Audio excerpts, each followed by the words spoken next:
আমাদের দেশের রাজনীতি মসজিদে কথা হইলে কয় রাজনীতি, মসজিদে ইমাম আমার কথা হইব, কোরআনের কথা হইব, হাদিস মানি কথা হইব, এটা হইলো কথা। এখন আঙ্গ দেশের না তখন সিবিয়া সাবার ভিতরে বই কথা কয়, তো সিবিয়ার ভিতরে কয়েকে হাসা কথা কইতে পারবো না, বলতে মিশা কথা হইব। ঠিক। জামাত ইসলাম যদি মসজিদে কথা কয়, অন্যান্য দলেরাও মসজিদে কয়, তাইলে জনগণে বুঝবো যে ওখানে হাসা কথা কয় লাগবে। আজ ওখানে সিবিয়ার ভিতরে কয় লাগছে, ওখানে হাসা কয় না, কারণ ওখানে জীবনেও হাসা কথা কইতে।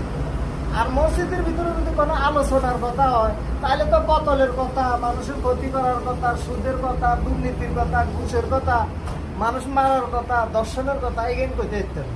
তো এই কারণে কিছু সিবের ভিতরে কথাবার্তি করে, আর কিছু মানুষ মসজিদের ভিতরে কথা কাটতি করে। যারা মসজিদের ভিতরে কথা কয় তারা সৎ শিউ, কারণ মসজিদের ভিতরে তো তারা বাটপারি কথাবার্তি করতে পারে না।